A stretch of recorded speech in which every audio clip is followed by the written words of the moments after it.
when we prioritize non-citizens ahead of our fellow Americans, then we have chosen death, all right.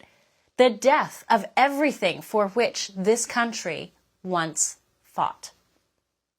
Joining us now with reaction is Liz Murrill, Attorney General of Louisiana, a state that has also done its fair share of cleaning up voter rolls with executive orders, significantly reducing or at least rooting out migrant fraudsters. General, welcome to the program. Thank you for making the time. Thank you, Chanel. It's great to be here. So looking at the Virginia case, Governor Youngkin issued this executive order. Ultimately, numbers-wise, the executive order resulted in the removing of about 6,300 non-citizens from the voting rolls. What was kind of the scale of cleanup that Louisiana saw?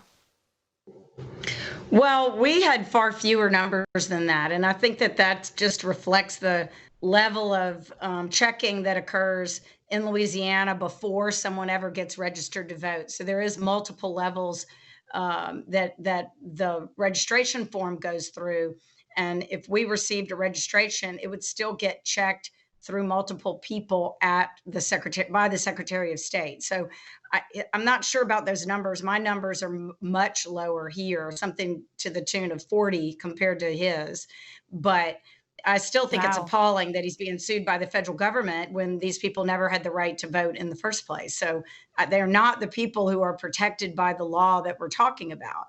It's citizens who have a right to vote who are protected by that law and contemplated by that law, not people who never had a right to vote in our country to begin with. Well, General, diving into that particular angle, it just seems like such an absurd argument that the Biden DOJ is making. The DOJ is essentially saying that non-citizens do have a constitutional right to vote, it seems. How do they get away with that? This is supposed to be the highest judicial, authority in the United States, institutionally, and they're making an argument that's just so contrary to basic understandings of our Constitution. Chanel, they've done a lot of things. This Department of Justice has done quite a few things that undermine its credibility and make it look like a political actor instead of a body that is supposed to pursue justice.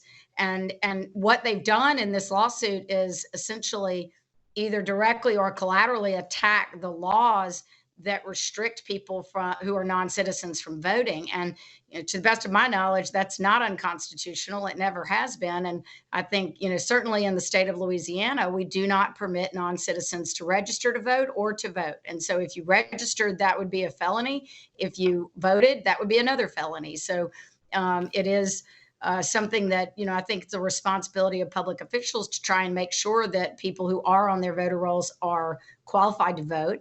It's just unfortunate that this Justice Department can't seem to abide by the laws of this country or the Constitution.